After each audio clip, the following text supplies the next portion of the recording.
Content warning. The Adventures in HellwQrld podcast talks in depth about QAnon, which means we have to talk about all kinds of child abuse and violence against people. Listener discretion advised.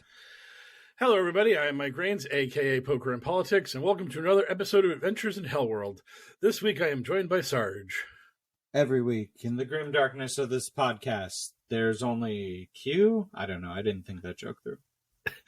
And I think you've told it before, which makes it double worse. I surely have. I'm also joined by the mysterious L. Hello, my beautiful baby chums. It is I, the L. The L with superheroes on the brain. L does have superheroes on the brain. And also, TikTok showed L a clip of that surprisingly good The Tick live action show. So in that moment, L had the tick on the brain. The casting in that show was great, man. Yeah, I never actually watched past the first season, but the first season was good. It was tight. I remember their main villain. They did a whole whiplash thing with him playing the drums. Just like stuck with me.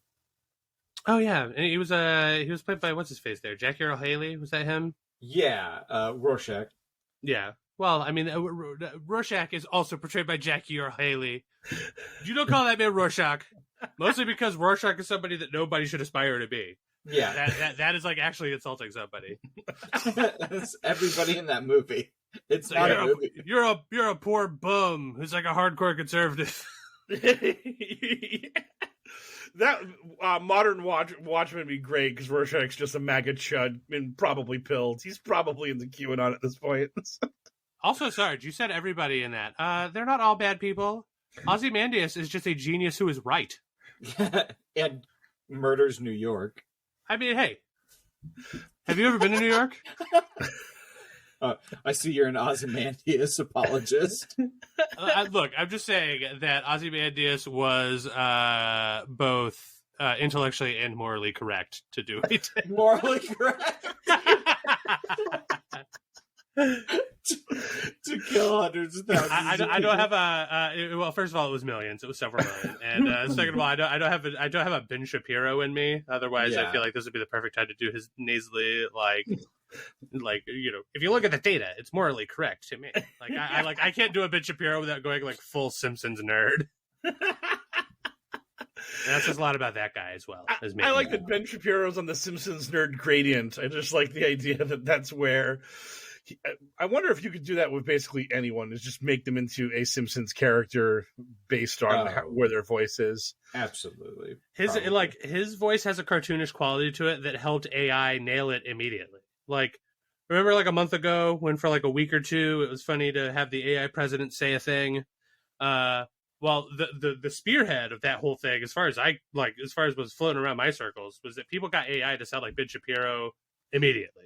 And then they had him getting interviewed by Joe Rogan, and then at some point people took the ball and ran with it with the presidents. And, that time has passed now. But for a time, it was fun to hear Ben Shapiro talk about which Pokemon was the most fuckable or whatever. Yeah. I enjoyed that, 2 weeks where TikToks were showing up and, all the presidents had a Minecraft server together. Yeah. TikTok is starting to poison my brain. It does make me feel like it's not helping my... ADD adjacent, focus problems where it's just I'm just yes, I'm going to sit down to do a thing I enjoy. And then an hour into doing it, I'm just I don't know, I kind of want to do something else now. Yeah. Having the resolve to actually do something is painful. It is just brutal. That was me yesterday. I was I have to paint something. I just got it in my head, and I was I have to go with this moment. I'm in the moment. I have to I have the gumption to do it. I have to do it. Yeah. Well, I mean, the first hurdle is just sitting down to do the thing for me.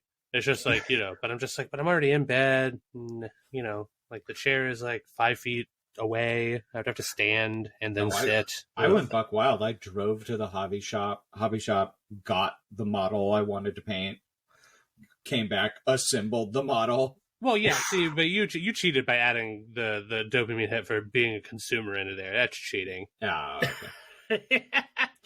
Which is fine. Sometimes I cheat too, you know? Like, you know, it's a great motivation for me to go downstairs to switch out my laundry. Already having to go downstairs to pick up the pizza I ordered. That's a great motivation to do that. And then when I get up from doing it, I'm rewarded with pizza. Yeah.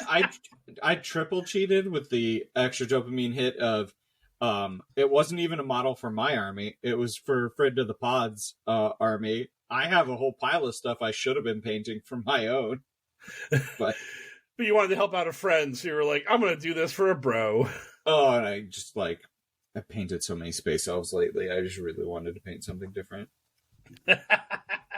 Fuck you, boring space elves. We need something else to paint. Yeah. Yeah, sometimes you just have to paint another guy that looks like a football player. Looks like a different football player, thank you. He looks like the rhino, as I was told. It doesn't help that he has a big horn out of his head.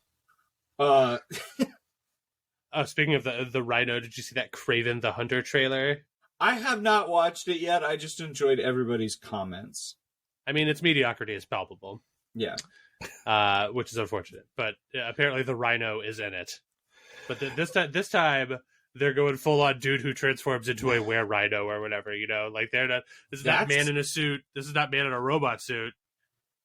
That's a take. This is actual rhino lycanthropy. So that's great. Yeah. That's a take you can have on that character. Yeah, we'll see how it turns out. If it's anything like the previous iteration of the rhino adapted to live action, I'm going to say that people are not going to like it. And unfortunately, people are going to keep running up to this problem where, like, a good adaptation of one of Spider-Man's incredibly stupid fucking villains, like the Vulture, for instance, is the exception and not the rule. Like, a lot of his characters are going to get adapted. You're going to be like, why is this guy so corny? And it's because Spider-Man's Rogues Gallery is, like, memorable, but also incredibly corny. So many of them are just old scientists in spandex. Yeah. Or mobsters that, like, escape from a Dick Tracy comic. Like, Hammerhead. Yeah, like the Wrecking Crew. Yeah. I've got a crowbar that's got powers. All right, cool. Good stuff. Yeah.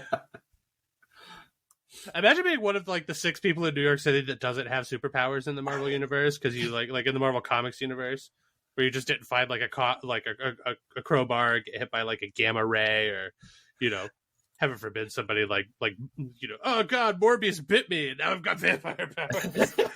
No, you're just one of the elite group of people in New York who are just regular fucking people. They're just extra jaded and pissed off that they don't have superpowers. Yeah, because like hot dog vendors have to sell their hot dogs for like $20 to afford like hot dog cart insurance, since they're constantly. It's because at any moment anything can crash from a building around you, or a car could flip at you, or just like a demon from hell could appear and kill you. Dude, insurance in the Marvel I almost just defaulted to saying cinematic universe. In the Marvel universe must be insane. You just like, could you imagine? Like, what sort of like, they're just like, hey, like, yeah, this doesn't cover act of God or gods or demons or aliens. Yeah.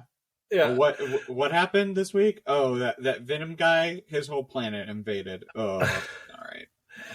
I remember after The Dark Knight Rises, there was like the Picard meme that was the hotness at that time, and the meme was just, why the fuck would anyone live in Gotham? And it's like, yeah, because every now and then a terrorist with a nuclear bomb will just show up and threaten to annihilate your city because fuck you. Or earthquake will happen, and then the government will literally write you off and just be like, you are no longer part of the United States of America for a while. And on the best day, there's like 12 different serial killers, each with a different gimmick, running around. Yeah, but again, dude, in Gotham City, if you fall into a vat of chemicals, you get a dice roll to see if you come out with superpowers instead of just dying from acid burn. You know what I mean? That's the spice that makes existence a little extra nice. Like, anytime anything weird happens to you, it's like a background level cosmic dice roll to see if you get superpowers. I mean, or if something tragic happens to you, instead of just like turning to pills and needing therapy, like most people, like, it just awakens inside of you a ceaseless drive to pursue one goal that makes you immediately successful. Like, have you ever noticed how, like, all the guys who show up to just be like, Batman, you fool, like, I'm from your past, you slighted me in a way, and now I'm here to defeat you. Those people are never like slumming it in an apartment or like they're just like, I have to rent this studio to get my revenge. No, they're always just like, yeah, like in my spare time, I'm a world-renowned psychologist or whatever, but in my downtime, I have a chip on my shoulder about Batman, so I built this robot suit. And it's just like, okay, that requires a diverse skill set and endless amount of time and resources. Wow. What a guy. I developed mind control tech, and also I wear a scarecrow costume. Yes. Yeah. It's not mind control. He just makes you fear a thing. Oh, and I confused him with Mad Hatter. I crossed two dumb villains. Yeah. It's okay. Oh, dude, the Mad Scarecrow? Yeah. Somebody get Jim Lee on the phone right now. We're doing this. It's all happening. Wait until you hear this. Holds up phone to Jim Lee. Anyway. Okay, I believe that's our 10 minutes of vamping, so let's get into the boosh. It's time for a light sampling of insanity. Get ready for the amuse-bouche. Bro, just like the rest of the fucking world, the podcast boys have submarine fever. My God. A few rich assholes got into a submarine, and also one 19-year-old kid who may or may not also be an asshole got into a submarine manned by a couple of people who do this submarine thing, and they went missing looking for the Titanic so that they could gawk at a watery grave, because life is nothing if not irony. A watery grave filled with mostly poor people. But also some of the super rich elite. It was like stuffed with poor people of the lower, they needed the poor people for ballast or whatever. Yeah. The Titanic was also stuffed with the three guys who were going to make the Fed not happen before the Titanic exploded. And one of Saturday Night Live's only funny bits in the last decade, Samuel L. Jackson relating his ride on the Titanic and how afterwards they constructed a ship of dead white folk, and then the dead white folk ship hit an iceberg and sank as well. So, in case you've been living under a rock on Mars with your eyes closed and your fingers in your ears, I will go ahead and turn it over to Mike Rains to talk to us a little bit about sub fever and whether or not QAnon has anything to say about the mysterious sub disappearance. Spoiler warning, up until recently the answer was no, not a lot, but then I guess breaking news. Yeah. So QAnon has been very much quiet on the sub. The social commentary of crazy rich billionaires doing weird stuff like this and risking their lives has been more discussed inside mainstream social media and all that kind of stuff. I don't know why QAnon didn't have a big theory about this before, but then about like an hour or so before we'd recorded the pod, somebody finally decoded the subcoms. Yes, yeah, they're rich assholes doing something they have no expertise in, and they're going to see the Titanic, a thing that QAnon weirdly has opinions about. Yeah, so you would have thought they would have been talking about it, but they weren't. And then out of nowhere, I saw a guy posting about how they went after the wreckage of the Titanic. Were they looking to just look at the wreckage, or were they trying to remove something? So basically, Yes, this guy decided that the deep state is now worried that people are going to find evidence of their sabotage of the Titanic in the wreckage of the Titanic. And either this sub was part of their mission to clean up the wreckage and make sure that the iceberg narrative remains the official story of the Titanic, or that maybe these people were getting a little too close to the truth and the deep state had to have them whacked because they were gonna get down there and they were like, oh my God, look at that gaping hole in the side of the Titanic's hull. Those are blast marks. Holy shit. It was a bomb. The Titanic was sunk with a bomb, not an iceberg. And so like the deep state had to send like their counter sub, probably helmed by Hillary Clinton because she loves murdering everybody. And they had to like stop these plucky, intrepid explorers from uncovering the truth of the Titanic. This disaster that happened over 100 years ago, in which everyone involved in any way is dead, and their descendants, like their direct children, probably all dead as well. This was a really long time ago. But if we can prove that the Titanic was destroyed by nefarious means, that invalidates the Fed because reasons or something. Yeah. My partner's favorite question: to what end?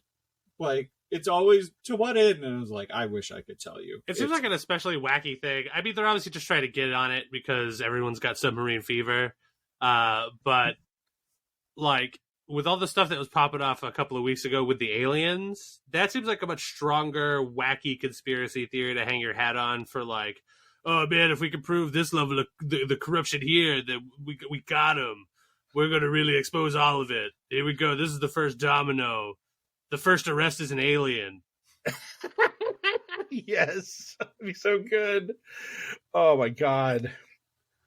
Yeah. So, unfortunate news for submarine explorers, those guys. I don't have their names handy because fuck them. I mean, I guess, like submarines. I don't want them to be dead, but if you die spending $250,000 to go look at the watery remains of the Titanic, then like, I don't know, man. That seems like it's on you. Like, especially because you have to sign, I guess their liability form or whatever, like it mentions dying 3 times on the first page. Yeah. And in every interview that the people who made this sub gave, they were literally just, what's really dumb? Safety protocols. Fuck that shit. Yeah. It's all dumb and stupid, and we think the government demanding all this safety shit stifles innovation and prevents people from being able to do what they want to do. So, yeah, screw you, nanny state. And now the people running that sub are like, the government isn't answering our calls. What the fuck? What's going on? This is bullshit. And this is the way it always works. While I'm doing my own thing, the government needs to back off. The moment my thing turns into a disaster, the government needs to jump in and intervene ASAP to fix it, because it's on them now. I like how I like the progressive split on this one, like the your most liberal people, because in a circumstance like this, they split like pretty much radically in the opposite directions of. You need to have empathy for everybody, and this is a tragedy because people's lives are like probably going to be lost. And then the people who are just like, fuck them, they're rich. In fact, we should kill all rich people. Yeah. Which has made Twitter extra spicy. Yeah, they've been real spicy of late. Yeah, I mean, Twitter gets worse every day. Reddit, same thing. And allegedly also Discord, although my Discord experience has been great the whole time because I only use it for people I personally know. Yeah, I see all these people. Discord's a mystery to me. I never feel more old than when I see people that like exclusively use Discord as their social media, and I'm just like, how? I don't understand. If it weren't for a select group of boomers, of which you are 2 of 5, I would exclusively be on Discord myself. In fact, I threatened to quit Facebook like a little while ago, and a bunch of people shouted me down. But they were only people who who are out of state, who only know my one social account. I am totally fine with going to Discord and abandoning Facebook. Facebook is absolutely useless for me, other than messages from you guys and the occasional reminder that someone I know had a birthday. That's basically all Facebook does for me. Maybe we're all boomer trapping each other. Yeah. Maybe we're all just like, well, the only reason I was on here is because you were on here. Yeah. I feel like we have a Discord that we could all have moved the group chat that we currently have to there. Oh, almost certainly. I mean, for a while we were discussing playing Blood Bowl, like that was a thing that was ever really going to happen, and then it didn't, predictably. It did. But... You killed it. It was you. You are the man. I mean, we played a fucking. You know what? We'll talk about this off the air. Yeah. This isn't going to be good. This isn't going to be good content for anybody. Anyway, it's great content for everybody because everybody loves her, but me most of all. Lauren Boebert news, and apparently. This time around, she's getting a little impeachy. Mike Raines, what's going on with Lauren Boebert this time around? Lauren Boebert is bringing another article of impeachment to the House floor, but she is, I don't know if she has done it or if she's threatening to do it, but basically she wants to do what is called a privileged resolution, which is a means of bypassing committees and other ways to table unsavory and unpopular bills, and she wants to direct this immediately to the floor of the House to force a floor vote for the impeachment of Joe Biden. I don't even know what Joe Biden's crimes are that Boebert is impeaching him for, but I'm sure there are crimes in this article of impeachment that she has decreed, and Republicans are not happy with her because this is the kind of dumb stunt that can only backfire. Because if Republicans do actually, if this goes through and this is what actually has to happen, then either A, Republicans impeach Biden for nebulous bullshit, which it makes it look very obviously political and not great.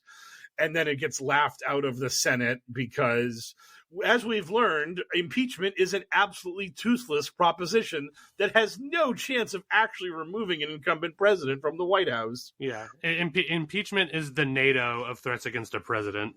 Yeah. Yes. It is absolute nothing.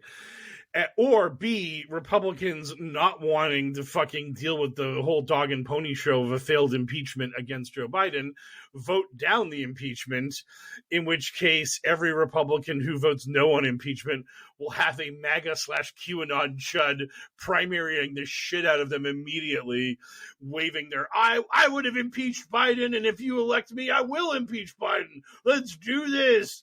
Dumb political grandstanding as an ideology. Woo! So I just think that Kevin McCarthy apparently was very upset about this. Marjorie Taylor Greene was actually telling people that she's just like, oh, Boebert sucks. She's worthless. So the whole feud between MTG and Boebert is now apparently still boiling, still going on here. Yeah, because Marjorie has impeached Biden like a trillion times, but she's smart enough to just like send it to I don't know, some committee about justice or whatever, and then they just quietly kill it so that no one actually has to fucking make a vote and put their name on a yay or nay that they don't want to deal with. Because that's the whole point of this kind of grandstanding, is you don't put your fellow party members in a bind where they actually have to take a position. If someone asks like some guy from a district that Biden won, hey, what do you think about Marjorie Taylor Greene's article of impeachment? That guy goes, I haven't read it. I'll look into it later. And then ignores the reporter and never does anything. Because that's the world they want to live in. They don't want to actually have to say, no, I don't like Marjorie's impeachment article. It's dumb and I hate it. Or yes, it's great. Impeach Biden. Let's do this. Yeah, the real headline that's just like our standard operating procedure for politics in America. It's just like, whoa. Don't want to fucking surprise anybody by asking them to take a position on an issue. That would be crazy. Yeah, the real headline here is Lauren Boebert desperately trying to keep her name in headlines as she is likely to be voted out of office. Like, she's just trying to keep her name in the headlines. Starting OnlyFans, that'll show them. Yeah.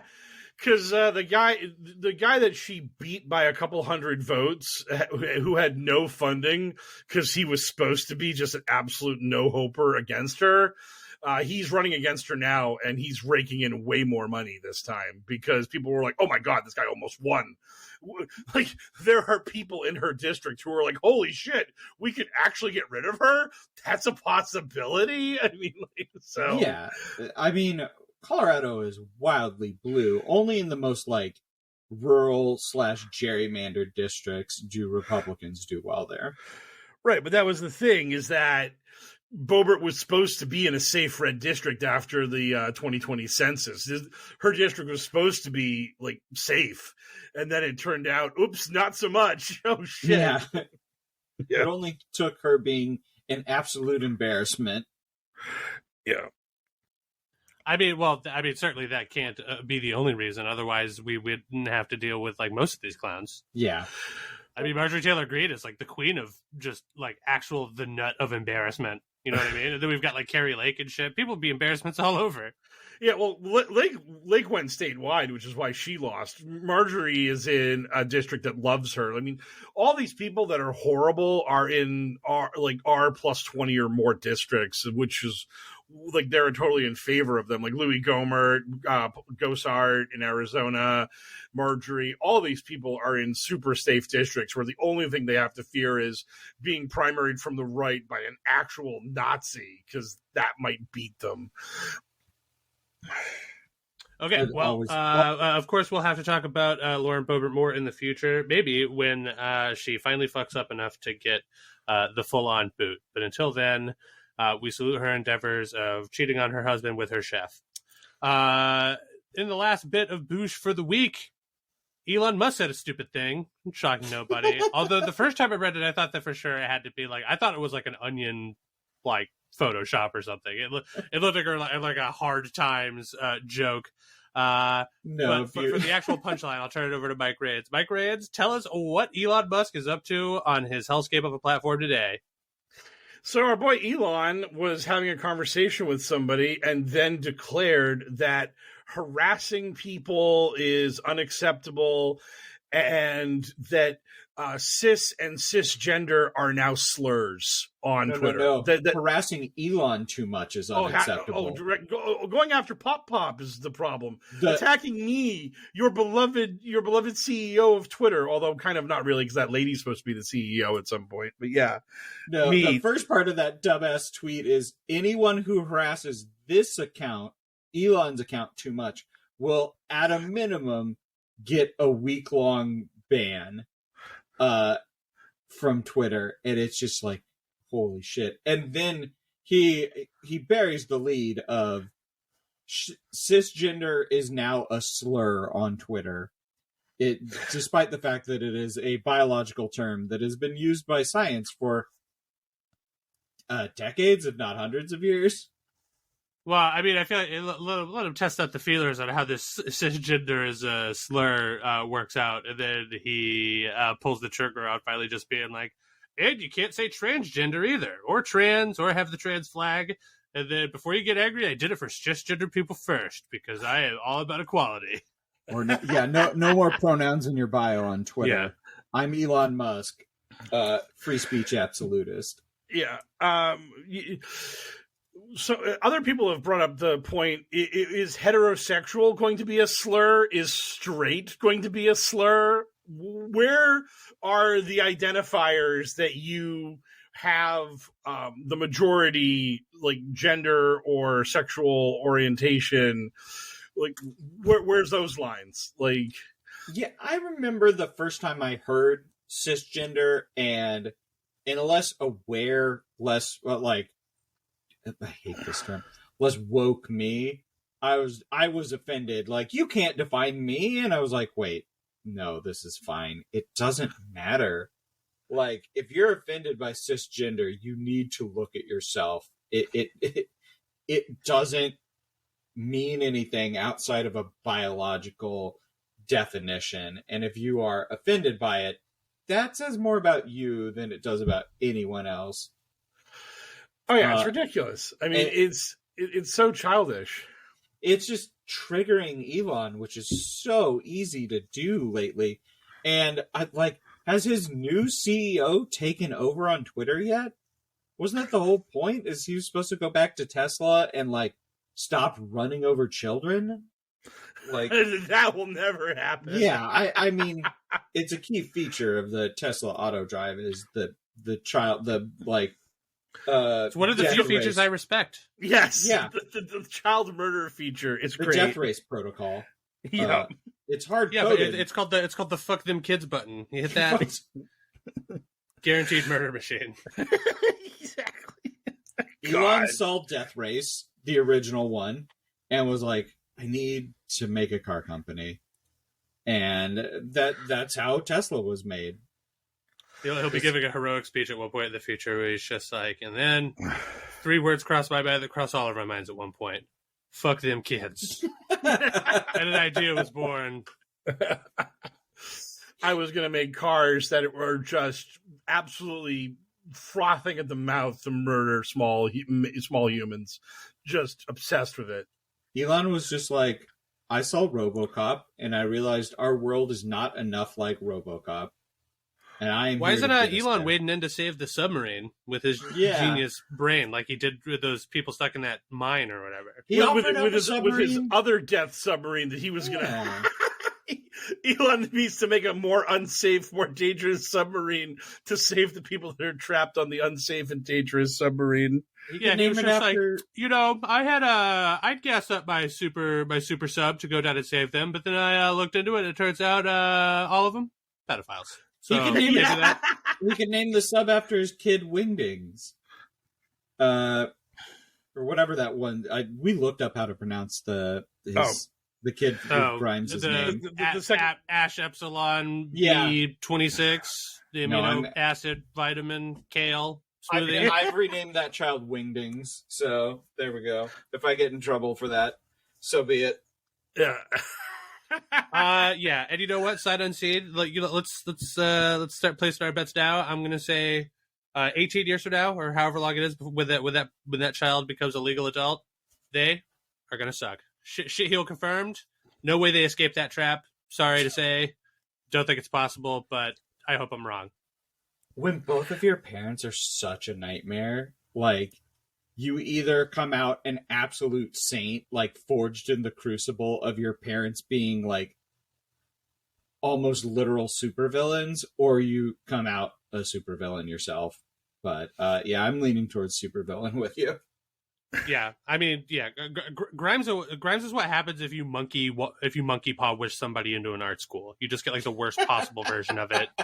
She comes out, she's like, I got a tattoo, but instead of saying it that way, she's just like, marks of permanent engraving and the modification of the body. So it's like, you got a fucking tattoo. Shut up.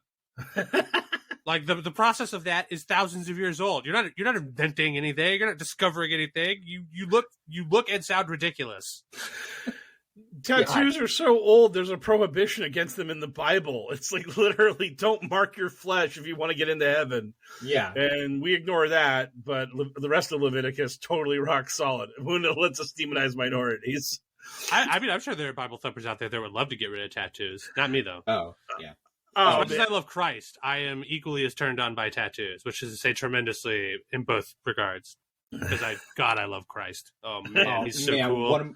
One of my favorite TikToks, there is a creator. He has dual PhDs in divinity and religion, and all he does all day is debunk all these fucking people that have way too many followers on TikTok, and they're like, I'm going to explain what this means in the Bible, or I've decoded the Bible, and he's just like, all right, let's hear it. And then he's like, no, you don't know how to read Hebrew. You don't, like, you have no Those people understanding. don't care. That guy's wasting his breath and time. He has a decent amount of followers, and I respect him. I respect the effort, and I'm not saying that everybody should stop trying, but I guess what I am saying is that at some point everybody should stop trying. I mean, fuck it, especially on Twitter. Every time I watch somebody, I made a tweet to this effect recently, but every time I see somebody on Twitter trying to actually reason somebody, have an argument, I'm just like, what the fuck are you doing? Like, dude, you came to the wrong bar for this, man. Like, that's like, this isn't our trade, dude. Like, you don't come to Twitter to try to change hearts and minds. That's not what it's fucking about. Yeah, you come to Twitter to yell at somebody. You go to Twitter to just be like, hey, I think your favorite movie sucks, and they think, yo, I think you're fucking Hitler, and then boom, that's the argument. It's not just like, let me give you a ration. Like when people are just like a rationed, well-meaning discussion, like, you know, and I see the thread like 1/ any number after it. I'm just like, the only people I'm going to be able to see commenting this at this point in Twitter's lifespan are dumb fucks who pay for blue checks. Like, this thread could not be falling on deafer ears. No one is going to look in the comments and scroll down 2 pages to find somebody who agrees with you. It's just not going to happen. So stop wasting your fucking time. Like, I'm not taking crazy pills, right? Like it's, you're never going to reach. Like, no one's ever going to see the response you're getting, aside from all the fucking stupid conservatives that pay for Twitter now to just be like, you're fucking wrong. You're wrong and dumb. Groomer. Fucking idiot groomer. The South of Wrestling. States. I mean, God damn it. I mean, I love Trump. You know. Yes. Yeah. Finally found the polite way to say that. Good job. Anyway, the Bush segment ran a little long, so let's segue seamlessly into the news. From the digital headlines to the digital front lines, it's Q's in the news. Oh, big win for QAnon fans this week as Hunter Biden something prison something. For more information, I'll toss it over to Mike Riggs. We fucking got him, boy. We did it. Boom! Yeah, the mission storm! accomplished. It's happening! Mission We got it. accomplished. Hunter Biden cuffed and stuffed. They got the bag on his head. They're bringing him to Gitmo for his execution. Yeah. Here we go. Yeah, actually, Hunter pleaded guilty to 2 misdemeanor tax charges and some sort of weird no contest kind of plea to a gun charge. Yeah, guilty. Surely it's time to be fucking pumped about that one. Yeah. Walking across the aircraft carrier, get that mission accomplished banner back up. I'm sure they still have it. You have that cod piece, so my penis looks giant. We got to have that. Watch this draft. Yes. Oh my god. All of this is to say that QAnon is actually furious because our boy Hunter Biden is not actually going to see jail time. The plea deal he got is going to give him a slap on the wrist. All of the QAnon promoters who have been banging the drum about justice and how Hunter Biden is the bagman for Joe Biden's endless corruption are now seething and screaming about the quote-unquote 2-tier justice system where Donald Trump is being indicted for merely having a few documents laying around his not home in Mar-a-Lago, while Hunter Biden is criming it up crime school and now is just going to skate. He's just going to skate and walk away with no harm, no foul, no muss, no fuss. Which is great, because my spin on this would be that Trump is getting prosecuted for selling out national secrets to China and Korea and the Middle East like a commie, whereas Hunter Biden is being unfairly prosecuted for doing a bunch of coke and having sex with apparently dozens of beautiful women, like a fucking alpha male chat. Like that, like conservatives, you're on the wrong side on this one. If all this stuff, they're just like more photos coming out of Hunter Biden having sex with 12 women during a coke fueled orgy. It's just like, that sounds kind of rad. I don't know. Other than the drugs, that's not actually a crime, and the drugs should maybe not be a crime as well. That's a different debate. But they investigated the shit out of him, and they're like, he didn't pay taxes on a bunch of shit he did. So the old Wesley Snipes. Yeah. It's not even a sweetheart deal. They dug into his life. They really investigated him like they wanted, and they're like, hey, you didn't pay taxes on all this. That is a crime. We are going to charge you. And he's like, yep, you got me. And I guess you're not allowed to own this gun. And they're just like, we don't really want to go after you for that because it doesn't matter. But he's like, I'll cop to that one. I'll give you that one for free. And they're like, okay, and you'll need to pay your taxes. All right. Well, yep. Okay, you got me. That's the thing is that at the start of this whole thing years ago, Hunter had already made restitution on the taxes. And I didn't know that. Yeah, that was one of the big things as I had read because the Hunter Biden indictment has been percolating for forever. And I read an article where they basically explained that one of the things that almost never happens is that you actually get charged for failure to pay taxes after you've made restitution. Because the last thing they want to do is to set a precedent where making restitution isn't good enough to avoid charges, because then you're just not going to pay the fucking taxes. You're just going to be like, well, if you're going to charge me anyways, I'm going to give you that fucking money. Fuck you. And the government just wants their fucking money. That's the whole point of the process. So if you make restitution, they drop the case because they're like, we got our money. No harm, no foul. Maybe you have to pay a little interest because you were late on the taxes. Whatever. Much like our current president and our former vice president, they're both like, the government was like, hey, you got a handful of documents you should not have someplace. And they're like, oh, you're right. And gave them back. And they weren't charged either one because they gave the goddamn documents back. Yeah, instead of rounding up their lawyers, it'd just be like, what if we don't do that? Yeah, what if you moved them? Well, what if we just made them disappear in that order? Yes. Still my favorite part of all of that shit is just like literally escalating like conspiracy to commit whatever crime movie those documents falls under. Right. Just the whole time that he's doing it, he's just thinking to himself, what if I actually made the government charge me of a crime because I'm criming?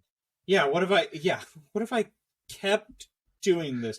They didn't want to charge him. They just wanted the state secrets back. Right. That was the whole thing. Like, because the Republicans that are actually going after him and other people who are talking about this will use the phrase, he did this to himself, because that's what happened. Where the government was like, yo, we think you have some documents. Can we please have those documents back?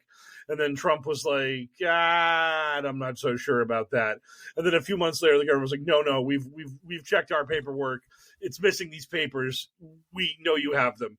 Please give them back. And then Trump was just all, not feeling it. Not feeling like I'm going to give you back the documents that are yours and are not mine.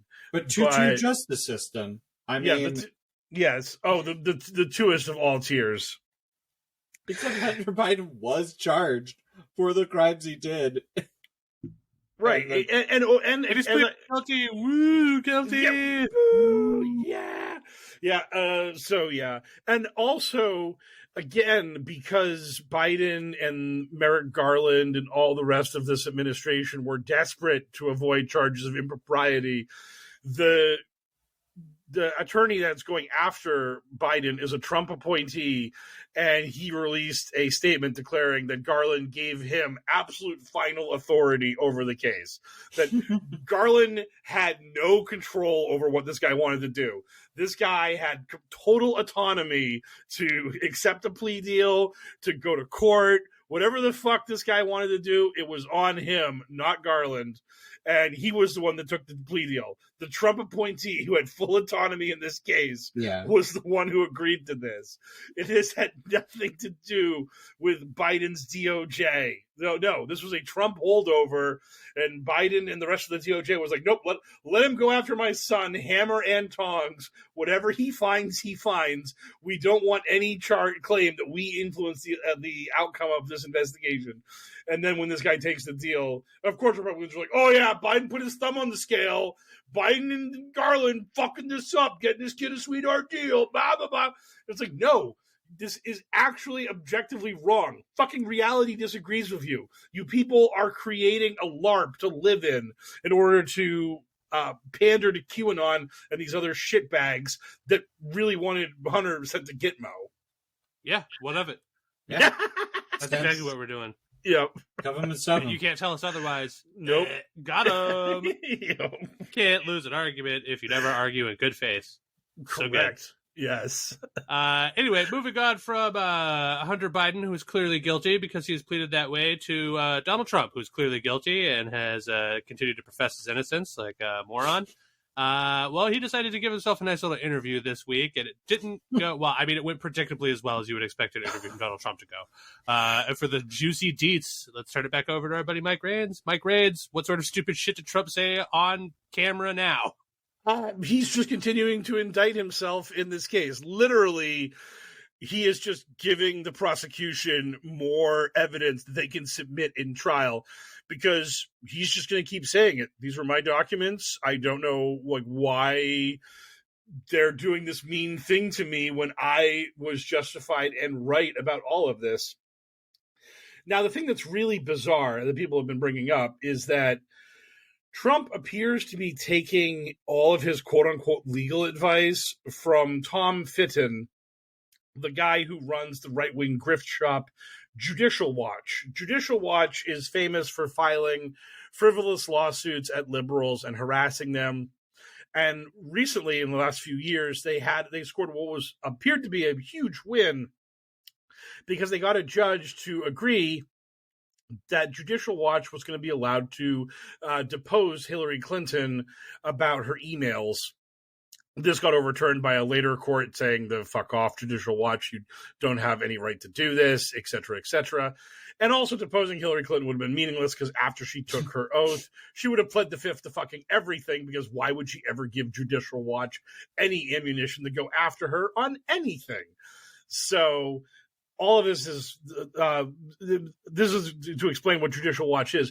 The important thing to know about Tom Fitton is while he heads up Judicial Watch and they do all these nuisance lawsuits, he himself is not a lawyer. He has never passed the bar. He does not have legal training sufficient to actually give this kind of advice.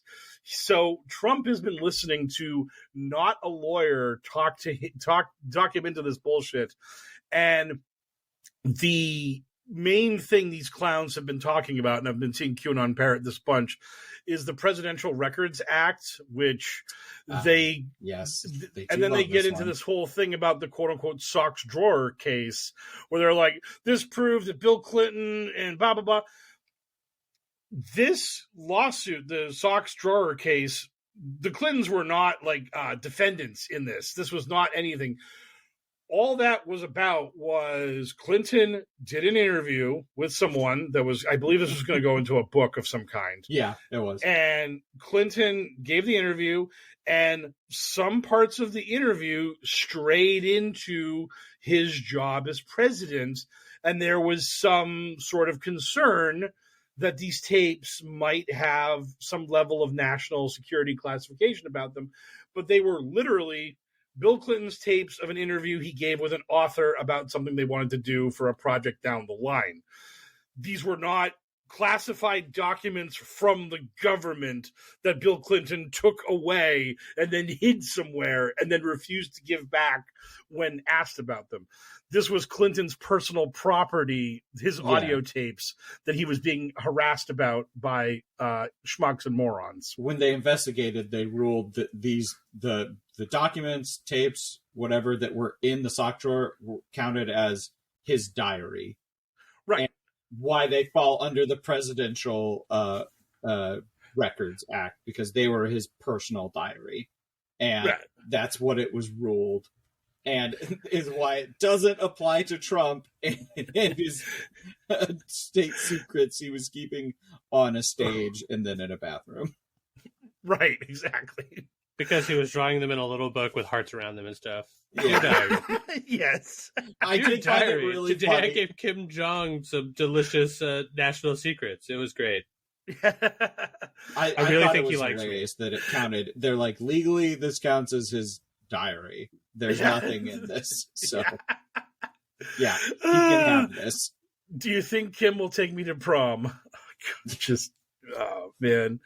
Just imagining. Vlad, do you want to go steady? Y/N. And he just tears that page out. He's just like, this is a top secret document. Send it to Russia. Yeah. I use my classivision. It's the opposite of declassivision. Classified. Yup. The power of Trump's gaze. You can assign the importance of national security to a document or remove it. It can do both these things.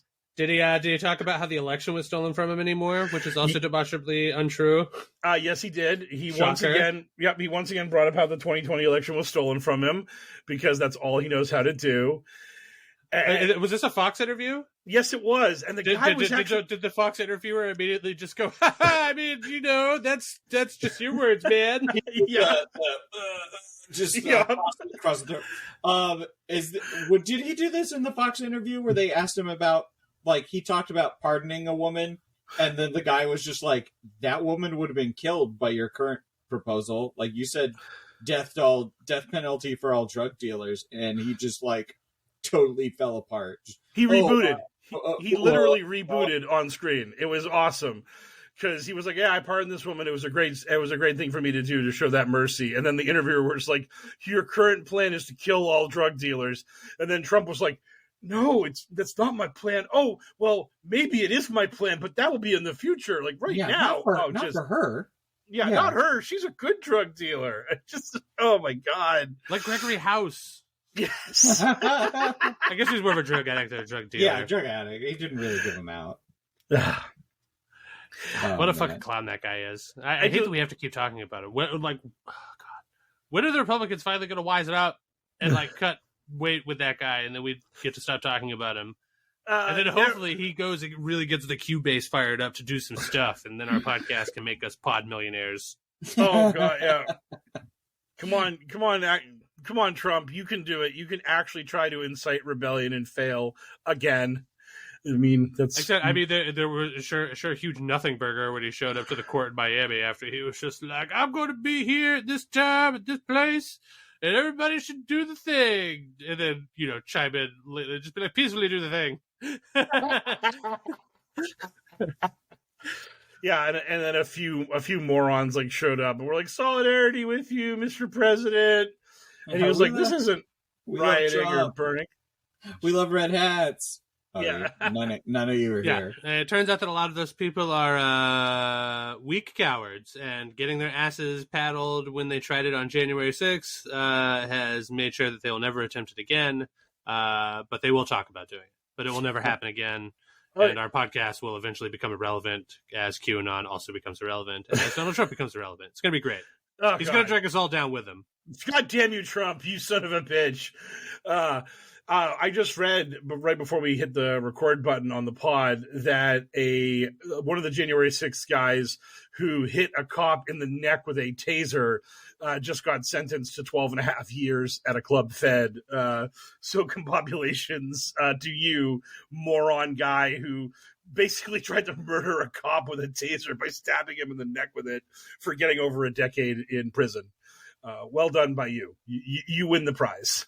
Today we celebrate you, stupid conservative traitor. Yes. Stupid conservative traitor. Yes.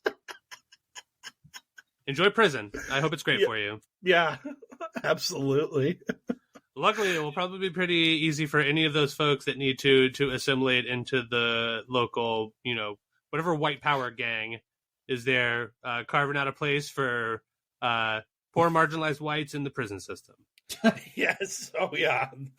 Oh, hey, if they're really lucky, they'll be able to make a hit record on iTunes with Donald Trump and go to #1, and maybe bump out that other guy who tries to game the iTunes algorithm to make himself seem relevant when he totally isn't, while wandering around Target and pissing and moaning about woke.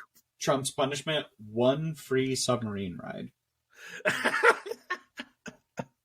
Maybe put him in the same prison cell with Mr. Tate and say, hey, 2 men enter, only 1 man leaves. And then when Tate kills Trump because Trump is a dirty loser, you're just like, actually 0 people leave.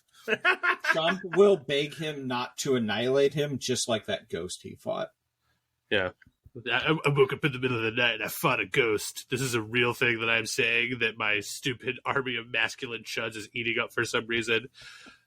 That's like 1 step away from just being a DM. Like you would expect like your fucking like normal like don't get me wrong, I know that role playing is a lot more popular now than it used to be, but if you're the sort of guy who's like taking a bunch of powders and like going to the gym twice a day and listening to Andrew Tate, I'm pretty sure that D&D is pretty low on your priority list.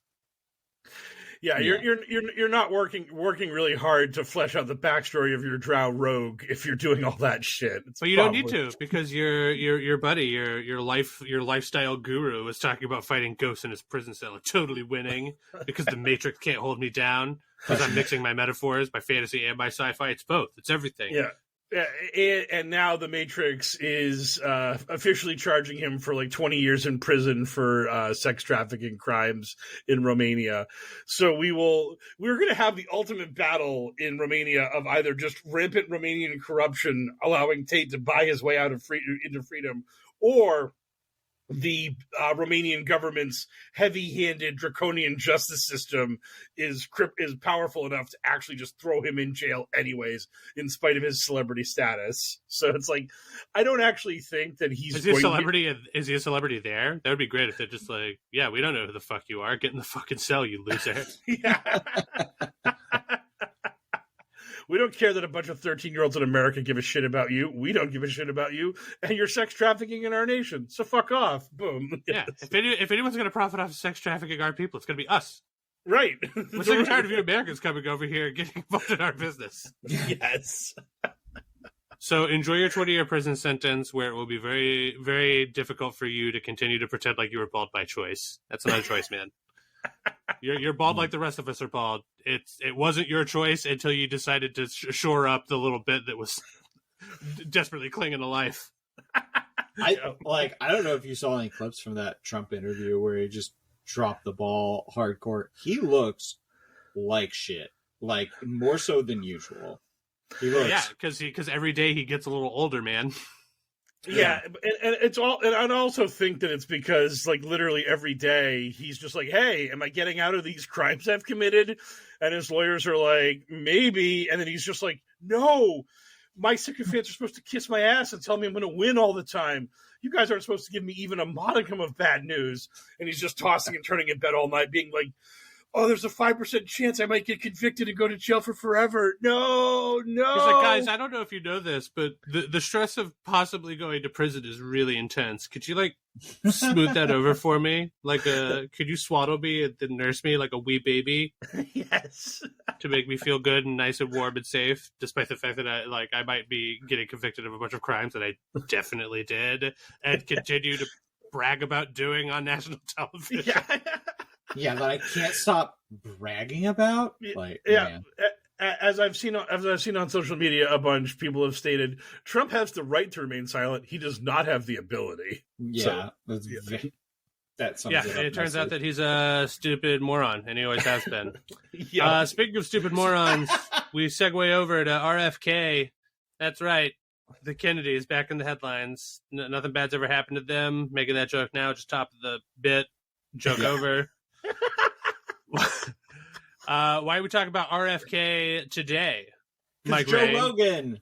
Yeah, so basically, RFK Jr. is quote-unquote running for the presidency under the Democratic Party's flag, which is the most ridiculous bullshit that could possibly exist, because the man has no actual principles that Democrats would care for. I was reading something about how the only things that are more popular than Joe Biden and the Democratic Party are vaccines and Ukraine. And these are two issues that RFK is on the wrong side of. So the Democratic electorate is probably not looking at RFK going, "Man, I was having some questions about Biden, so I definitely want to cast my lot in with this anti-vaxxer who's on Putin's side. This seems like a total win." So RFK is also nuts, would be a really easy way to describe this. There was an actual part of his conversation with Joe Rogan where he was talking about how Wi-Fi and cell phones cause brain cancer. And he explains to Rogan that it crosses through the blood-brain barrier and then does damage to your brain, which then causes the cancer. And Rogan, who is just dumber than a brick and also at this point willfully malevolent, Rogan asks him, "So how does it break the blood-brain barrier?" Because that's a big thing in science. We have all kinds of issues about how blood and the brain interact with each other and how this works. And then RFK replies, "It's beyond my level of expertise." Just directly states, like, it does this thing. And then Rogan asks, "How?" And then RFK says, "I don't know." That is an actual conversation that was happening with them on the Joe Rogan Experience, which was incredible. That would So probably explain beyond why all this, people kept sharing that the Joe Rogan clip of him and Bill Burr, where he tries to lead Bill Burr for a moment on the vaccine, and Bill Burr is just like, "Shut the fuck up, Joe Rogan. I'm not qualified to talk about that. You're not qualified to talk about that. We're not going to qualify to talk about that together." Yep. It is wild and incredibly refreshing when someone in a spot like that goes, "Joe, I'm going to stay in my lane on this one. Maybe you should stay in your lane too." And the thing that's really funny about Rogan, the alpha male on it, Omega Brain 27, whatever guy, is that whenever Rogan gets pushback from a guest, he just folds like a tent, just immediately just caves. He doesn't, because his role on the show is to just amplify the guest no matter what they do. And that's why he has right-wing anti-vax shitweasels on the show, because then he just rides that wave with them. Yeah. And then when he brings somebody else on and they push back on him, he just gives up. He's just like, "Okay, I'll just wait until next week when I get Jordan Peterson back on, and then I'll have fun again." Joe Rogan's tofu. He takes on the flavor of whatever is around him. He has, like, he leans idiot real hard, but he will, just immediately takes on the flavor of whatever like racist sauce he's brought on the show that week. And like, that's the meal you're getting. It's the Joe Rogan experience. I hope you like the guest flavor, because that's what you're getting, and Joe's just going to I hope you like the smell of cigar smoke and Axe body spray. Yeah. Yeah. So basically, the big thing that came up from all of this was that RFK Jr. was pissing and moaning about the vaccines being bad and awful and yada yada.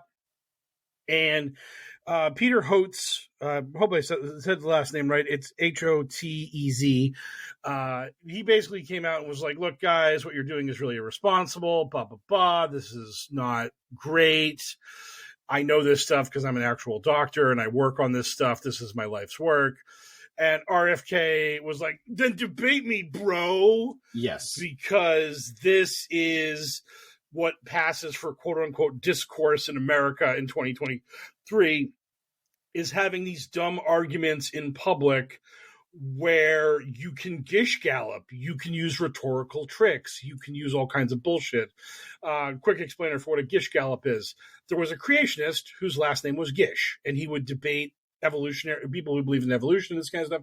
And his whole debate tactic was to just use his opening statement to push like 10 bullshit things out into the audience. And then the person who believes in evolution would be like, and now your response. And it takes so much more time to debunk than it does to throw shit, that the evolutionary person would be all, okay, here's why points 1 through 10 are wrong. And when by the time he got to point 4, his timer would go off, ding, and they'd be like, we're sorry, evolution guy. Your time is up. And then Gish would be like, boom, he could not refute points 5 through 10. Creation is invalid. I win. And so literally moderators had to create new structures for debates to prevent Gish gallops, because that is just a thing these assholes do to make themselves look like they're winning. And any public debate has nothing to do with actually who's right or wrong. It's all who has better rhetorical tricks, who has better witty comebacks and pithy comments to make, like that kind of stuff. I'm assuming that this was probably the genesis of all the stuff I saw one day on my Twitter feed that prompted me to post my tweet about how, like, stop trying to debate people on fucking Twitter, you fucking morons. Like, because don't get me wrong, I'm sure that this doctor and any number of other doctors that wanted to chime in there and just be like, what you're doing is dangerous, we should debate that. But it's just like the Joe Rogan experience. Like, I mean, I guess there's a chance that you get like 1 or 2 people out of the pool of the Joe Rogan experience, but it's just the audio version of Twitter. Like, if you went on his show and debated him, you're going to talk, you're going to bring up a bunch of incredible points. When you come up with a point that Joe Rogan has no words for, he's just going to nod, just be like, yeah, something to think about or whatever. And then at the end of the day, the next guest he has on is just going to be another anti-vax wackadoo. And he's just going to be like, you know what, maybe the vaccines aren't bad. I hate them. Right. And the thing was is that RFK wanted to debate him on the Rogan Experience with Rogan as the host. And this led to RFK and Rogan and Elon Musk then all dogpiling on the doctor and being like, why won't you debate him? Are you scared? Are you a coward? And the doctor was just like, I am not debating you publicly on the Joe Rogan Experience. That is a dumb and a waste of time. Yeah, it only helps. What an absolute unit. It only helps RFK Jr.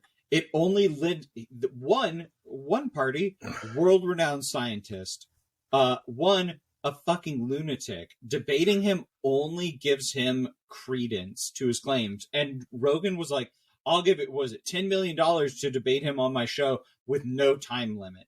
That doesn't benefit the doctor or the or like vaccine advocates in any way. I think we all just have to hope to God that Neil deGrasse Tyson is currently in medical school, so that way when he's done with it, he can go on the Joe Rogan Experience, because he will debate anyone about anything scientific and suck all the fun out of it. Yeah. So he might be the computer virus that we programmed on our little MacBook that we need to put into the alien mothership to kill everything. Get Neil deGrasse Tyson a medical, like get him medical schooling. He needs to know about vaccines and have like a document to prove that he does. Get him to Mars immediately. That's what we need. We need him on Mars. Oh, that'd be great. I mean, Mars, the moon, anywhere where he can't show up to anything that's vaguely science fiction, to be like, actually, the position of the stars there wouldn't be. Shut the fuck up! Oh, Nobody gives a fuck. No. Wait, like, dude, I was off of that, dude. When I watched Gravity, and then I came home and I saw a tweet of him talking about how actually the space station. I was like, shut your gob. You shut it. Nobody likes this. Yeah. Why do you feel the need to try to ruin people's fun? What is the point of this? And the worst part is that movie Gravity came out like 10 years ago. I've been suffering through it ever since. Anyway, and that ends my little mini rant about how I think Neil deGrasse Tyson needs to shut up because his gimmick is not fun. He's like, I've made my gimmick being the opposite of fun. That's terrible. I mean, it might sound cool in content, but it's not entertaining, mate. You were cool for like a couple years, and then you just became a huge bummer. Yeah. You Zooey Deschanel'd it. You were like you were charming and fun when you were just popping up here and there, but once you became everywhere, it was I was off it. No more. Yeah. Not that I wish any ill of you. I just don't want you to be famous anymore. A comfortable medium. Just retire with your wealth. Yes, please. You've had your 15 minutes. Go off to the west to forget and be forgotten. I said good day, sir. Yeah, all of these things. Okay, that thus ends our hot take segment. Certainly no hot takes to be found in our following segment, which is our mailbag segment. Our listeners got questions. We got answers. It's time for Q&A. Here's how I'd resolve the Israel-Palestine conflict. Oh.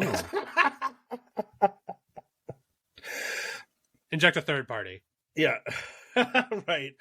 I just saw that someone literally just posted a thing about the RFK HOTS debate. So we just answered your question in the previous segment. Victory us. So thank you. Cleodora Silvestri asks, assuming that Trump dies in jail, as is more and more likely every day, how long from the time of death until Q believers start claiming that Trump has resurrected and has begun, and they begin seeing him in blurry images and out of focus photos alongside Elvis? 1 week. I'd say more immediately, but they need a little bit of time for that sort of content to generate. So 1 week.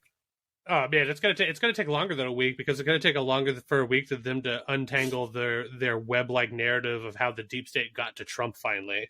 And then eventually they'll even out and they'll be like, it's fine, even though the deep state got him. Now he showed up coincidentally in this bag of Cheetos, but don't let the libs know that. Am I right, guys?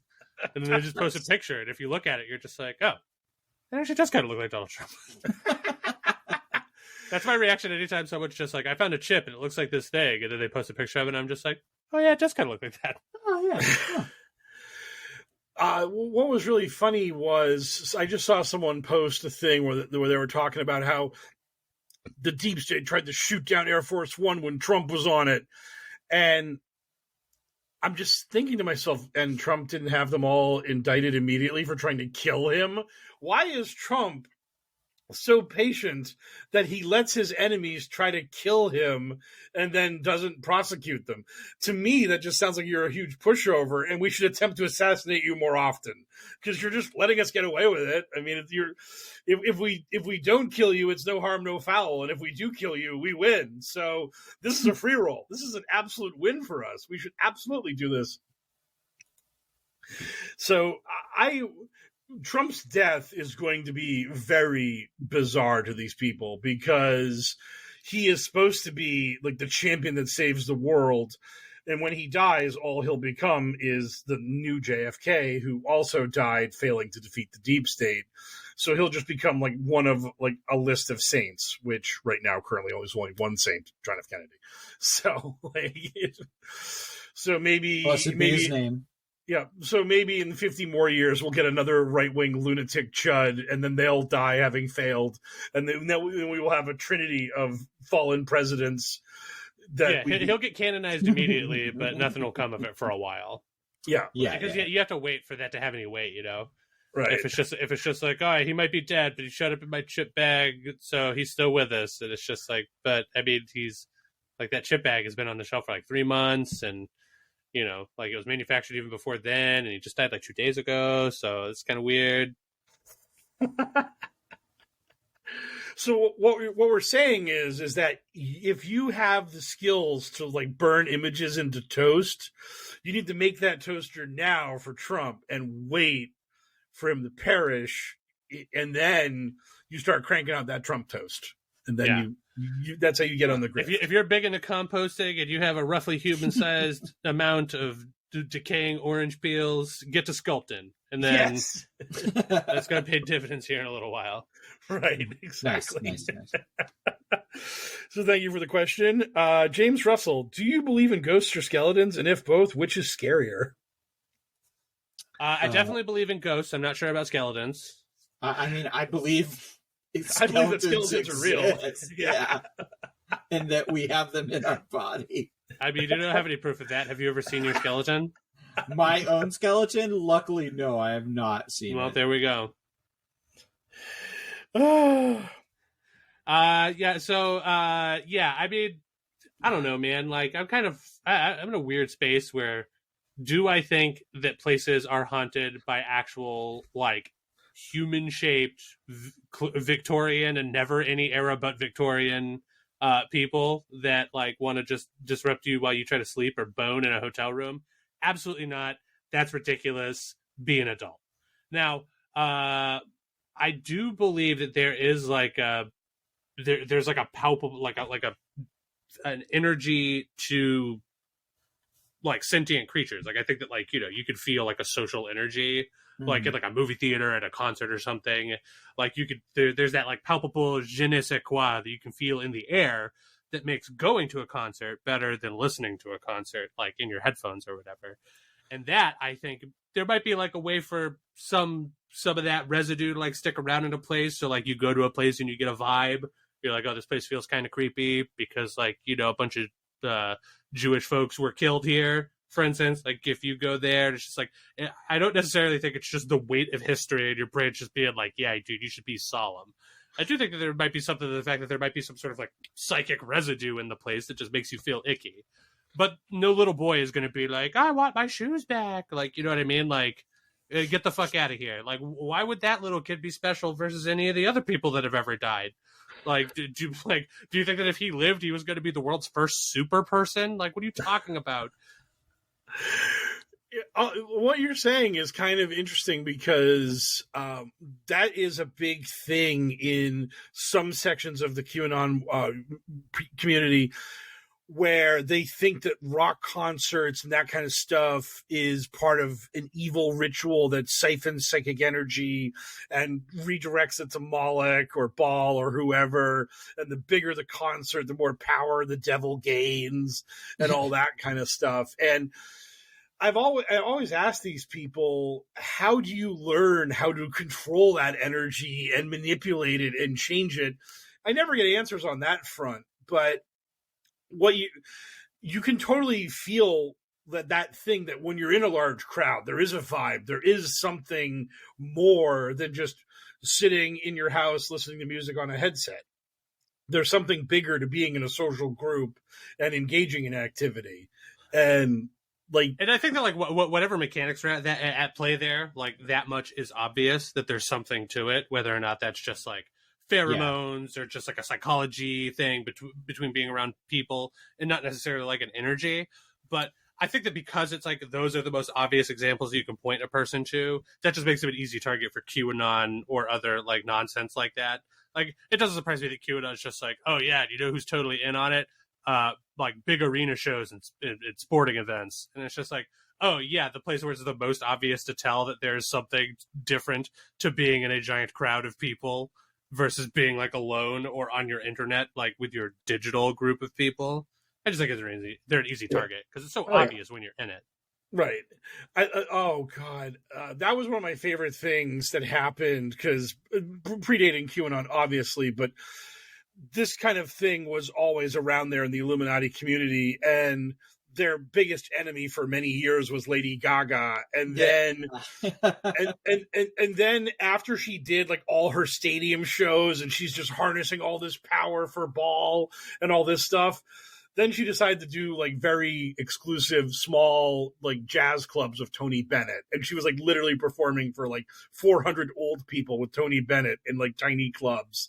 And I was just thinking that you've got George Soros and the devil and all these other people on the high chair, and in their meeting they're going, Gaga, baby, we need the 60,000 people in the stadium. Moloch needs his power. And she's like, no, I want to do jazz clubs with Tony Bennett and sing covers. And they're like, no, damn it, woman, damn it. The Dark One won't rise if you do this. Because it's just so, it's like, no, we need that Moloch energy. Lady Gaga's more powerful than Moloch and Satan. Could be. This is possible. She may have usurped them. She's in Diablo 4. Excellent. I wouldn't know because I'm not giving those fucks my money. Yeah. Take that, Blizzard. I think they're going to be okay. So I would say that ghosts are scarier than skeletons because I don't really understand how skeletons can like cohere without with a physical form without tendons and muscles. A skeleton's kind of useless. So well, I mean, hey, let's say okay. So for the record, let's just puzzle it out.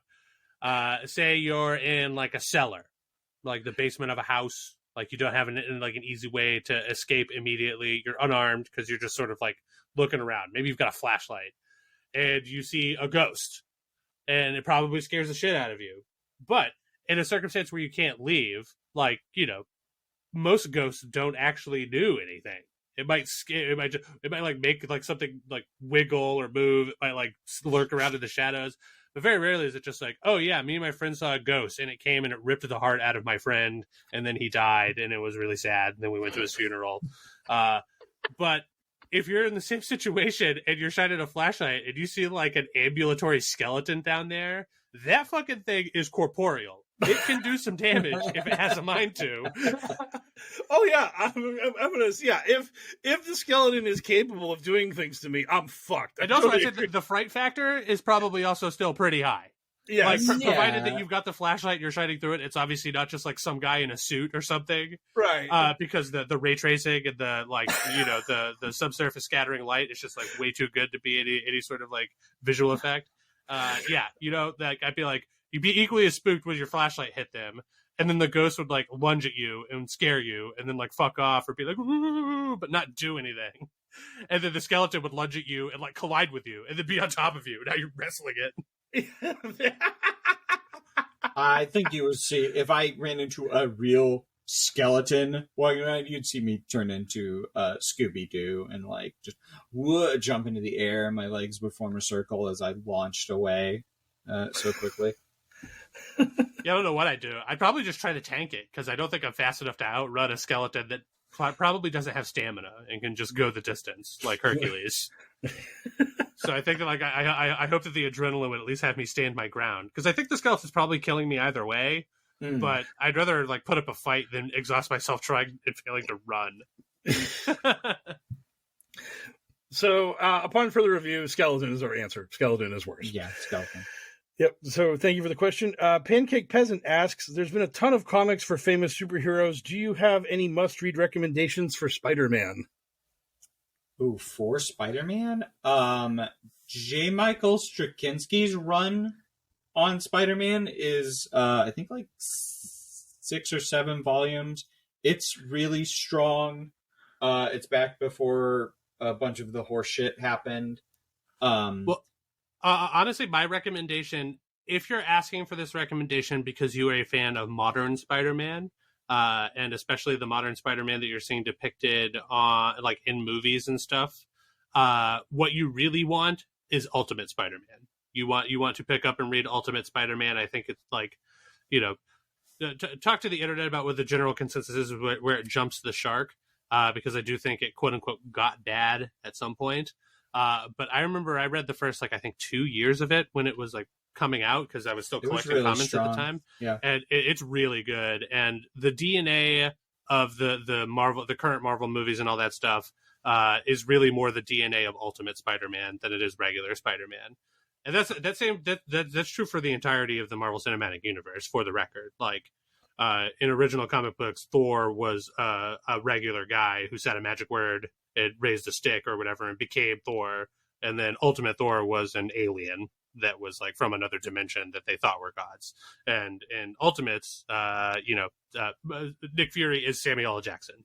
That is the same for the movie. So like they just took the Ultimate stuff, mixed in a little bit of the feel good continuity stuff that people like from the original runs, and then called it a new thing. Yeah. But if you want to really dig down deep to it, I would recommend starting with probably the first 24 to 36 issues of Ultimate Spider-Man from, I think, 2001 or 2000. It's a long time ago. The issue where he reveals his secret identity to Mary Jane is particularly strong. He is not Spider-Man for one panel of it, and it's just like really good. I remember reading articles about it. So you obviously probably want to you probably want to look into the Miles stuff too. You want to like go and pick up the comic books for Miles Morales, like, you know, his origin story and all that stuff, just to become more familiar with that character, because as time goes on, he, like, at this point, like, it's crazy for how short of a time from that character's creation to now it's been for him to just like fully stand on his own, shoulder to shoulder with like the other Spider-Man. You know what I mean? Like, I don't think it's like, I feel like it took Nightwing forever to do that, because for the first, like, you know, decade or whatever Nightwing around, he was just like, oh, it's Robin's back. It's adult Robin, and he's trying to play Batman. That's cute. But Miles has always sort of been his own thing, and I think like it's just like a top tier actual Spider-Man. Would not be surprised if he overtakes and fully replaces Peter Parker Spider-Man at some point. So, Ultimate Spider-Man, probably the first 24 to 36 issues, and all of the origin stuff for Miles Morales. Probably my answers. I'll toss in, as I initially said, the J. Michael Straczynski run on Amazing Spider-Man. It was 15 or more years ago now, but it's a really strong like run, and J. Michael Straczynski is a very good storyteller. I haven't read it in a while, so I don't know how it holds up, but I will toss it on this pile of recommendations. I got nothing, because I'm really not that well versed on this stuff. I just wanted to bring up the fact that, like, what Elle said about Miles Morales becoming such a big character quickly. I always find that stuff to be really interesting, because these characters to just get made up sort of very new in these mythoses that are decades and decades old, because Superman and Batman have been around for forever, and Spider-Man, same thing. Like, Bane was just made up to have a guy that beat the shit out of Batman and out of nowhere, and then he makes it into like the third movie of this Batman trilogy, and it's like, oh my god. And that now this character that was very new is a big part of the mythos. And Harley Quinn was just like a throw-in character in the Batman animated series, and now she's basically synonymous with the Joker and this incredibly big character. So it is really funny that you don't need to have a lot of history of a character to just have them like become huge and culturally relevant and be important. But I think Miles is probably the most recent example, like the biggest one since Harley Quinn, right? It's because it turns out representation matters.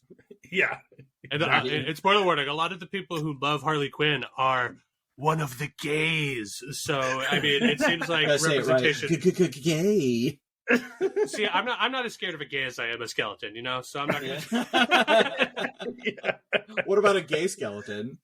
I mean, how am I supposed to identify even its gender at that point? I'm not a medical scientist. Get Joe Rogan in here. Look at those tits and tell me what gender that person is.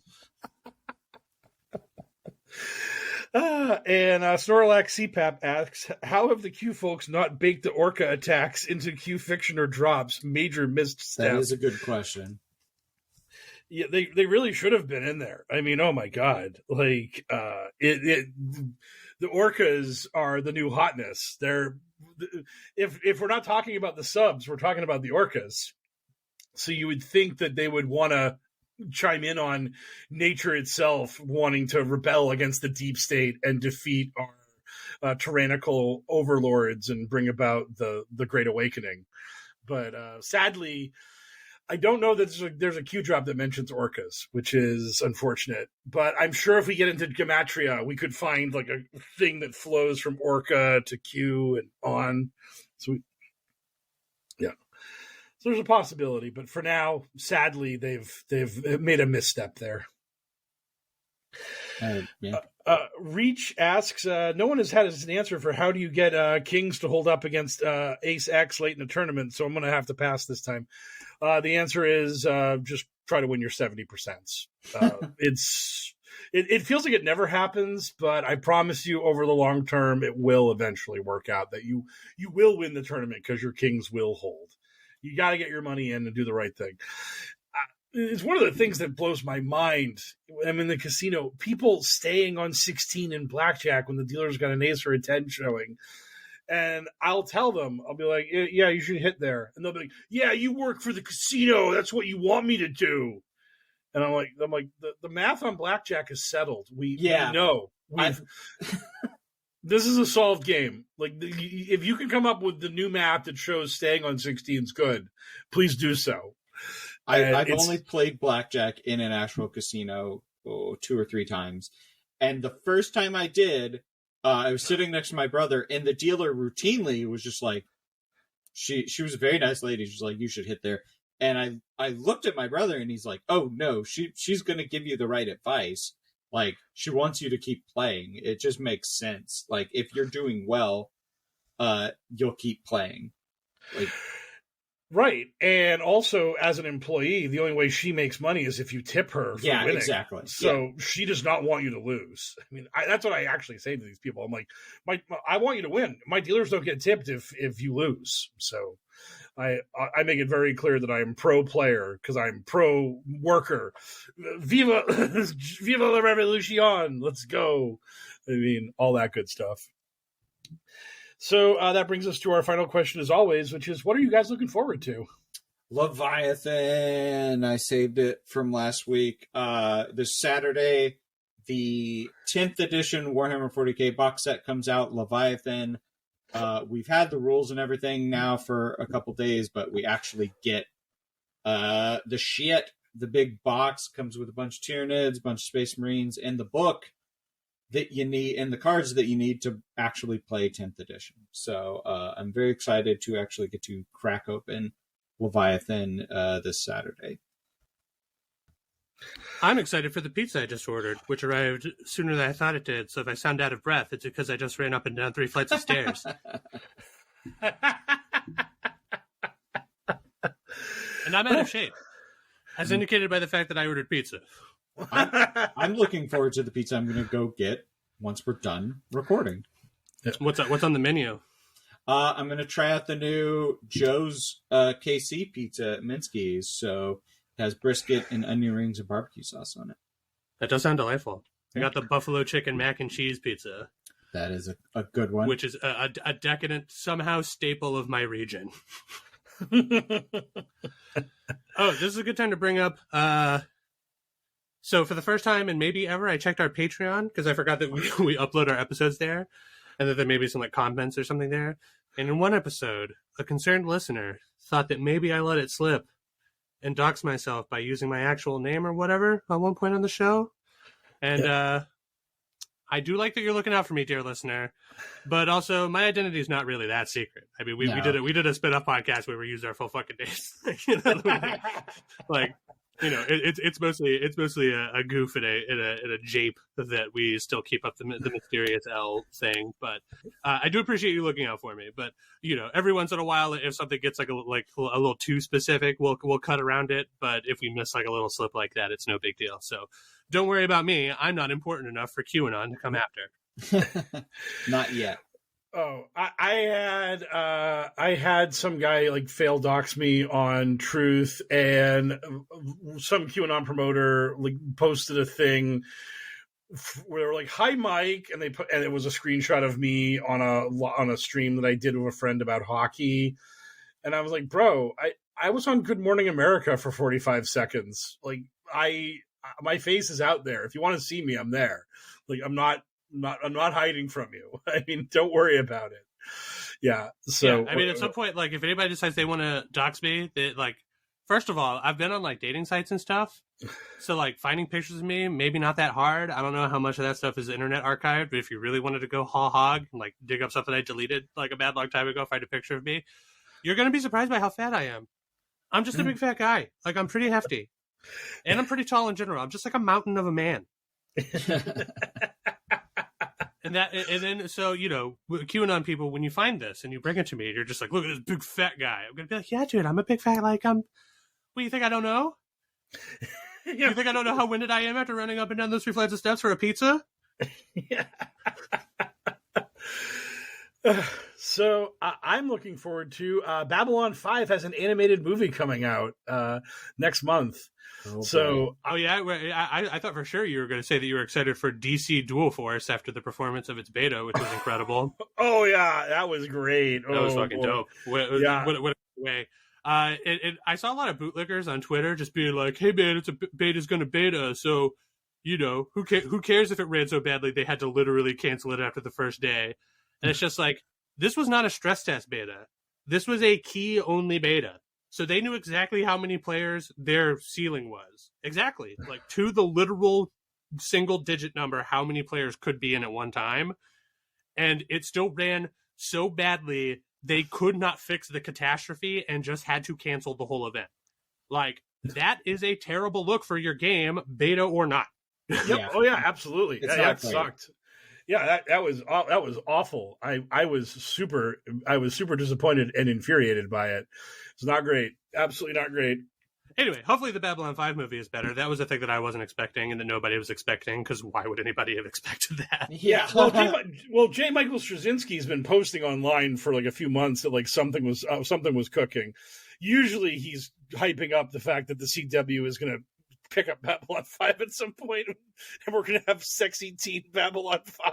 Look, J. Michael Straczynski, you love Babylon 5, and I love that for you. You've got a dedicated fan base of upwards of 100,000 people that will be happy to see it come back, only to have it die again because it's only 100,000 people, and I love that for all of them. But I have superheroes on the brain, so Mr. Straczynski, I need you to stop fucking around and start getting a Rising Stars adaptation off the ground. Fucking gritty superhero shit is hot. It's hot. Yes. Regular superhero stuff is going by the wayside, but The Boys, Invincible, this shit is still popping. So, like, get that Rising Star shit off the ground, dude. Tell Amazon, hey, you want more crazy superheroes? I got you. I'm J. Michael Straczynski. You might remember me from Babylon 5, or maybe even one of my successful things. Boo you. Whatever. But yeah, so I'm looking forward to that. I actually really love J. Michael Straczynski. Like, yeah. But I mean, Babylon 5, like, it went away for a reason. It hasn't come back for another reason. So, well, if Babylon 5 went away because he designed it for 5 seasons, and then they fucked him and said they were only going to give him 4, and that's why the 5th season blew, because he crammed all that cram into season 4. And then when it was over, TNT was like, "Hey, we'll give you season 5," and he was like, "I have nothing for that." And they were like, "But we're still going to give you season 5." And he's like, "Fuck it, I ain't going to turn down paychecks and getting all my fucking actors and stagehands and everyone's paid. We'll just do a season. Ain't going to be anything in it, but fuck it." So, yeah. Counterpoint. Sure, maybe people were watching it on TNT relative to their user base. Maybe it was a huge hit. But also, like, so was Monk. Nobody's talking about that. So was Suits. Ain't nobody talking about Suits. The only time anybody brings up Suits is because one of them went on to become a royal. Like, get the fuck out of here. The only persistent show that TNT had that anybody still cares about the canon for and is still in the zeitgeist is the NBA. The NBA. Yes. Go Nugs. Boom. Anyway, no, I am excited that you're getting more Babylon 5, and for the sake of all the actual people that do enjoy it, I hope that it gets more. By all accounts, before the last season, it was really good. Yes. So, it was never my jag, despite how desperately my father tried to get me to watch it, because it was too heady a sci-fi for like a 8-year-old me. He's like, "No, this one's about space politics." And I was like, "Where's the laser sword? Where's the fur guy? Where's the black samurai dude? Like, let's get with it." Young L knew what Young L wanted, and Babylon 5 wasn't giving it to him. Kosh wasn't nearly cool enough. He wasn't in the show much. He didn't talk enough. My dad was usually serving up the hits. He took me to go see Terminator 2 in theaters. That was inappropriate, like, from a parenting standpoint, but I loved it. It was great. Still love Terminator 2. Our favorite movie to watch together at home was Cobra, featuring Sylvester Stallone. I don't remember much about that movie, but it's like a R-rated action 80s movie. Like, Sly Stallone definitely throws a throwing dagger into some guy's forehead at one point. That was my favorite scene to recreate as a kid. And then I throw my knife into the guy's head, and he dies, and he becomes a corpse. And then the skeleton rises, and I have to fight it. Skelemans. Anyway, so don't do that, I guess. Don't do that for your kids. Probably not great parenting advice in 2023. But, I was from a different time, Things were just different back there. Smoke cigarette, uses the R word.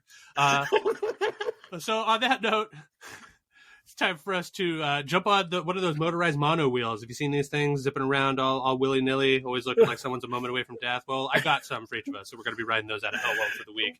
While we're antagonizing our chuds who are doing our fake $2,000 boot camp to become real men. Oh yeah, that clip was great. Yeah, exactly. That sort of wheel. The let them eat cake wheel is what we're calling it now.